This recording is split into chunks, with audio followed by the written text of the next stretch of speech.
하나님의 말씀 시편 135편 135편 1절에서 21절까지의 말씀입니다. 시편 135편 1절에서 21절의 말씀 우리 한 목소리로 같이 읽도록 하겠습니다. 시작. 할렐루야. 여호와의 이름을 찬송하라. 여호와의 종들아 찬송하라. 여호와의 집 우리 여호와의 성전 곧 우리 하나님의 성전 뜰에 서 있는 너희여 여호와를 찬송하라. 여호와는 선하시며 그의 이름이 아름다우니 그의 이름을 찬양하라. 여호와께서 자기를 위하여 야곱 곧 이스라엘을 자기의 특별한 소유로 택하셨음이로다. 내가 알거니와 여호와께서는 위대하시며 우리 주는 모든 신들보다 위대하시도다. 여호와께서 그가 기뻐하시는 모든 일을 천지와 바다와 모든 깊은 데서 다 행하셨도다. 안개를 땅끝에서 일으키시며 비를 위하여 번개를 만드시며 바람을 그 곳간에서 내시는도다. 그가 애굽의 처음 난 자를 사람부터 짐승까지 치셨도다. 애굽이여 여호와께서 내게 행한 표적들과 징조들을 바로와 그의 모든 신하들에게 보내셨도다. 그가 많은 나라를 치시고 강한 왕들을 죽이셨나니 곧 아모리인의 왕 시혼과 바산 왕 옥과 가나안의 모든 국왕이로다. 그들의 땅을 기업으로 주시되 자기 백성 이스라엘에게 기업으로 주셨도다. 여호와여 주의 이름이 영원하시니이다. 여호와여 주를 기념함이 대대에 이르리이다. 여호와께서 자기 백성을 판단하시며 그의 종들로 말미암아 위로를 받으시리로다. 열국의 우상은 은금이요 사람의 손으로 만든 것이라. 입이 있어도 말하지 못하며 눈이 있어도 보지 못하며 귀가 있어도 듣지 못하며 그들의 입에는 아무 호흡도 없나니 그것을 만든 자와 그것을 의지하는 자가 다 그것과 같으리로다. 이스라엘 족속아 여호와를 송축하라. 아론의 족속아 여호와를 송축하라. 레위 족속아 여호와를 송축하라. 여호와를 경외하는 너희들아 여호와를 송축하라. 예루살렘에 계시는 여호와는 시온에서 찬송을 받으실지어다. 할렐루야. 아멘. 오늘 말씀의 제목은 주님께서 베푸신 구원을 찬송하라 라는 제목으로 말씀을 나눕니다. 어제까지 성전에 올라가는 노래가 끝나게 되었습니다. 성전 순례 시편에 끝나고 이제 마지막 부분에 이제 오늘 35편이 자리하고 있는데요. 이스라엘 자손들이 왜 그렇게 열심히 시온 성전을 향해서 올라가고 찾아야 하는가? 그것에 대해서 여호와께서는 바로 이곳에서 찬양을 받기에 합당하신 분임을 노래하고 있는 것이 오늘 본문입니다. 그 이유는 뭐냐? 하나님이 천지를 창조하셨을 뿐만 아니라 이스라엘로 당신의 백성을 삼으셨고 애굽에서 구속해내셨기 때문에 그래서 찬양할 이유를 오늘 본문은 설명을 하고 있습니다. 내용과 잘못의 1번을 보시면은 시인은 시의 처음과 마지막에 어떤 단어를 사용합니까? 1절 한번 읽어봅시다. 시작. 할렐루야 여호와의 이름을 찬송하라. 여호와의 종들아 찬송하라. 자, 그럼 맨 끝에 21절 시작. 예루살렘에 계시는 여호와는 시온에서 찬송을 받으실지어다. 할렐루야. 자, 처음과 마지막에 어떤 단어를 사용하고 있습니까? 할렐루야라는 단어를 사용하고 있죠. 그래서 시편 135편은 할렐루야로 시작해가지고 할렐루야로 마치는 감사 찬양시입니다. 할렐루야라는 뜻이 뭡니까? 하나님을 찬양하라. 하나님을 찬양하라는 뜻이죠. 그러니까 하나님께서 행하신 선한 일과 자기에게 베푸신 그 백성에게 베푸신 은혜에 대해서 환희와 감사의 외침. 할렐루야, 할렐루야예요. 자, 1절에서 보시면 시인은 찬송하라는 명령을 3번 반복하고 있어요. 할렐루야가 바로 하나님을 찬송하라지 않습니까? 그렇게 찬송하라 해놓고 여호와 이름을 찬송하라, 여호와의 종들아 찬송하라. 그러니까 하나님을 찬송하라는 반복적으로 하나님을 찬양할 것을 강하게 명령하고 있죠. 그것은 오로지 하나님만을 찬양하는데 그의 모든 정신을 집중하라는 거예요. 그러니까 3절에서 보시면은 그들이 이제 하나님을 찬양해야 할 분명한 근거를 제시하고 있는데요. 3절 읽어보겠습니다. 시작. 여호와를 찬송하라. 여호와는 선하시며 그의 이름이 아름다우니 그의 이름을 찬양하라. 자, 찬양의 근거로 제시하고 있는 게 뭡니까? 여호와의 이름입니다. 여호와의 이름. 여호와의 이름이 아름답다라고 얘기하고 있죠. 그러니까 하나님의 이름을 안다라는 건 뭐냐면 그 이름 가운데 계시되어 있는 하나님의 속성, 하나님의 성품, 이걸 분명히 인식하고 하나님이 어떤 일을 행하셨는가 이걸 깊이 있게 이해하는 겁니다. 그 여호와의 이름을 이름이라는 것은 그분에 대한 속성과 성품을 완전히 이해했을 때 비로소 그분에 대한 진정한 찬양과 경배를 올려드릴 수 있음을 얘기하는 겁니다. 그래서 여호와의 이름을 알고 그분을 찬송할 것, 찬양할 것을 지금 얘기하는 겁니다. 그분의 이름이 얼마나 아름다운지. 자, 그러면서 4절을 읽어보겠습니다. 4절 시작. 여호와께서 자기를 위하여 야곱 곧 이스라엘을 자기의 특별한 소유로 택하셨음이로다. 찬양의 이유는 뭡니까? 하나님께서 이스라엘을 선택하셨기 때문. 선택입니다. 선택. 하나님께서 이스라엘 백성을 선택하여 불러주신 그 사건을 이야기하는데 의도적으로 야곱 곧 이스라엘이라는 야곱과 이스라엘이라는 이름 두 가지를 다 언급하고 있어요. 자, 야곱은 누굽니까?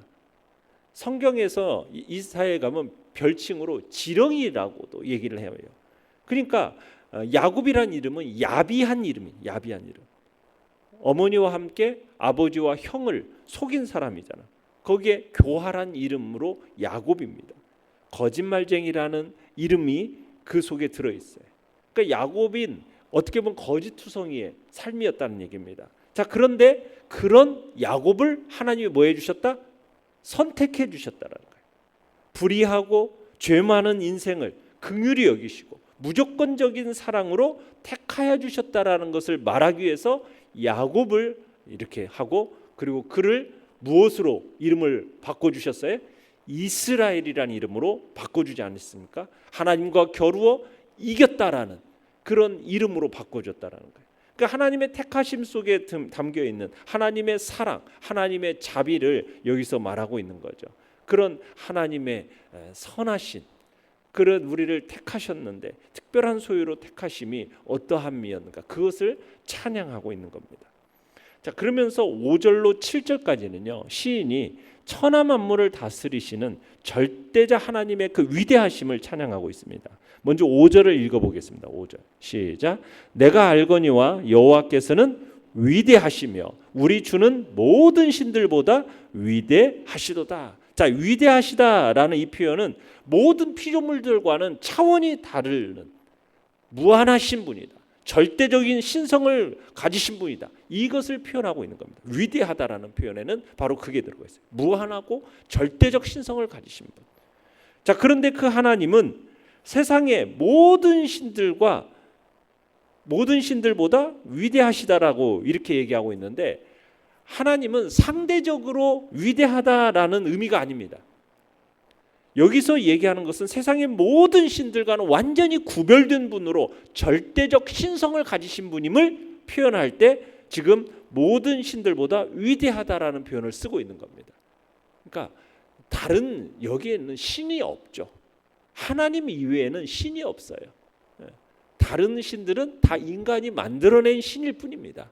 다 우상이죠. 우상은 뒤에 가서 또 보겠지만 다 그래서 하나님만이 절대적인 분임을 그러면 얘기하고 있는 겁니다.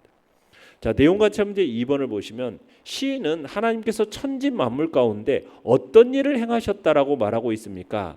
자, 6절에서 7절을 읽어보겠습니다. 시작. 여호와께서 그가 기뻐하시는 모든 일을 천지와 바다와 모든 깊은 데서 다 행하셨도다. 안개를 땅 끝에서 일으키시며 비를 위하여 번개를 만드시며 바람을 그 곳간에서 내시는도다. 자, 오직 여호와 하나님 한 분만이 온 우주 만물 그리고 모든 자연 현상을 다스리시고 섭리하시는 전능하신 분임을 강조하고 있는 겁니다. 하나님의 전능하심을 아까 위대하시다라는 표현에서 찬양한 시인은 대표적인 이제 자연 현상인 구름, 비, 번개, 바람 이 모든 것들이 하나님의 행하심으로 말미암아서 말미암은 거라고 표현하고 있는 겁니다. 이 자연 현상을 고대인들은 경외의 대상으로, 경배의 대상으로 여겼었어요. 그리고 이 자연 현상은 인간의 힘으로 어떻게 할 수 없는, 제어할 수 없는, 인간을 압도하는 그 놀라운 일들이었기 때문에 인간으로서는 경외의 대상, 경배의 대상이 바로 이 자연 현상이었던 겁니다. 그런데 이 놀라운 자연 현상이 누구에 따른 것이다? 하나님의 행하심에 따른 것임을 선언하고 있는 것입니다. 그러니까 자연 현상이라는 것, 자연계에서 일어나는 어떻게 보면은 사소한 사건일지라도 우연히 일어나는 법이 없고 모든 현상이 철저히 하나님의 섭리의 결과임을 말하고 있는 것입니다. 천지 모든 만물이 하나님에 의해서 창조되어졌고 하나님에 의해서 다스려지고 섭리되어지고 있는 것다, 있다라는 사실입니다. 8절에서 12절은요. 하나님은 그렇게 자연을 다스리실 뿐만 아니라 인간 모든 역사도 동일하게 주관하시고 이끄시는 분임을 소개하고 있습니다. 그래서 여호와께서 이스라엘로 출애굽하게 하셨고 가나안을 정복하게 하셨음을 소개하고 있는 것입니다. 자, 8절 9절 읽어보겠습니다. 8절 9절 시작. 그가 애굽의 처음 난 자를 사람부터 짐승까지 치셨도다. 애굽이여, 여호와께서 내게 행한 표적들과 징조들을 바로와 그의 모든 신하들에게 보내셨도다. 자, 여기서 이스라엘의 출애굽 사건을 통해서 만물을 주관하시는 하나님의 절대적인 주권과 섭리를 설명하고 있는 겁니다. 하나님은 모든 천지 만물을 다스리실 뿐만 아니라 그 천지 만물을 다스리심으로 인간 역사까지도 다스리시는 하나님이심을 노래하고 있는 거죠. 어떻게 보면은 이스라엘이라는 나라는 노예였잖아요. 어떻게 보면은 애굽이라는 나라를 대적할 수 있는 힘이 없는 그런 나라였습니다. 존재였습니다. 어떻게 보면 보잘것없는 민족이에요. 그런데 그런 민족을 하나님이 구원해 내셨고 친히 대적하셨고 결국에는 애굽의 처음 난 자들을 사람부터 짐승까지 다 치시는 그런 재앙을 내리심으로 말미암아 결국 이스라엘을 구원하여 자유케 하셨잖아요. 그러니까 하나님의 그 역사를 찬양하는 겁니다. 자연 만물을 다스리시고 그 자연 만물을 통해서 인간의 역사까지도 개입하시며 다스리실 뿐만 아니라 자기 백성 택하신 자를 구원해내시는 하나님, 그분을 찬양할 것을 얘기하는 거죠. 자, 그러면서 15절로 17절을 보시면 거기에서는 열국이 섬기는 모든 우상에 대해서 설명을 합니다. 그건 다 수곡물에, 하나의 인간의 손에 만들어진 수곡물에 지나지 않는 무능한 존재다라는 것을 설명을 합니다. 15절로 17절 읽어보겠습니다. 시작. 열국의 우상은 은금이요 사람의 손으로 만든 것이라. 입이 있어도 말하지 못하며 눈이 있어도 보지 못하며 귀가 있어도 듣지 못하며 그들의 입에는 아무 호흡도 없나니. 우상이라는 것은 인간의 수곡물일 뿐이어서 입이 있어도 말도 못하는 거고 귀가 있어도 듣지 못하고 눈이 있어도 볼 수 없는 그런 존재라는 거죠. 4절로 14절에서 걸쳐서 대략적으로 언급한 게 뭡니까? 하나님의 그 전능하신 그 사역에 대해서 언급하면서 하나님의 그 능하시고 전능하신 그 능력을 보여줬잖아요. 그러고 나서 명백하게 대조하고 있는 게 우상이라는 존재는 뭐예요? 철저하게 무능하다, 허탄하다. 그걸 극명하게 대조시키고 있는 겁니다. 그래서 우상 숭배의 결론이 뭐예요? 그 말씀의 결론은 18절입니다. 18절 시작. 그것을 만든 자와 그것을 의지하는 자가 다 그것과 같으리로다. 그의 결론이 뭡니까? 그것을 만든 자, 그것을 의지하는 자 다 뭐와 같을 거다? 우상과 같이 될 거다. 우상 숭배 본질, 우상 숭배자들은 그들이 섬기는 우상의 본질을 뛰어넘을 수가 없다는 거예요. 우상처럼 뭐예요? 입이 있어도 말도 못하고 귀가 있어도 듣지 못하고 눈이 있어도 보지 못하는 얼마나 무능하고 헛된 그런 존재가 된다라는 겁니다. 오직 하나님 그분만을 우리가 찬양해야 할 이유를 설명하고 있는 겁니다. 연구와 묵상 문제 3번. 시인은 왜 모든 족속을 향해 할렐루야를 외치도록 권합니까? 찬양은 모든 성도가 해야 할 의무이기 때문입니다. 자, 19절 20절 읽어보세요. 19절 20절 시작. 이스라엘 족속아 여호와를 송축하라. 아론의 족속아 여호와를 송축하라. 레위 족속아 여호와를 송축하라. 여호와를 경외하는 너희들아 여호와를 송축하라. 지금 이스라엘 족속을 향해서, 아론의 족속을 향해서, 레위 족속을 향해서, 마지막으로 여호와를 경외하는 모든 자들을 향해서 여호와를 뭐해라? 송축하라. 송축하라. 이 당시 다윗 시대부터 찬양대가 조직이 됐어요. 그리고서는 솔로몬 시대 때는 그 찬양대가 재정비되면서 본격적으로 찬양대의 시대가 열려지게 되었거든요. 근데 찬양대는 주로 레위 족속에 의해서만 만들어졌습니다. 그래서 이 당시에 이스라엘 예배에 있어서 없어서는 안 될 게 찬양대였습니다. 그러니까 오늘날 우리에게서도 찬양대를 구별해 놓고 찬양을 이렇게 대표적으로 이렇게 찬양하도록 하는데, 그 찬양대만 찬양할 게 아니라는 거예요. 이스라엘 백성들을 포함해서 하나님을 경외하는 모든 자들이라면 뭐해라? 하나님을 송축할 것을 권면하고 있는 겁니다. 찬양이 찬양대를 담당하는 레위인들만의 몫이 아니라는 거예요. 찬양이라면 하나님을 경외하고 하나님을 예배하는 성도라면 그 누구라도 예배를 올려드려야 하는 성도의 의무라는 사실을 우리에게 말해주고 있는 겁니다. 느낀 점 4번입니다. 이 땅을 사는 모든 족속이라면 하나님께 할렐루야로 찬송해야 한다는 사실에서 무엇을 느낍니까? 우리 한 사람 한 사람이 이 세상 가운데서 찬양대가 되어야 되고, 그리고 찬양자가 되어서 하나님을 향한 찬양을 온전히 올려드려야 함을 우리는 느끼는 겁니다. 그리고 우리를 통해서 이 세상 가운데서 하나님을 송축하고 높이는 그런 영광의 찬미가 차고 넘치도록 하나님의 영광을 드러내는 성도로 우리가 나타나야 됨을 느끼는 거죠. 하나님은 찬양받기에 합당하신 분이십니다.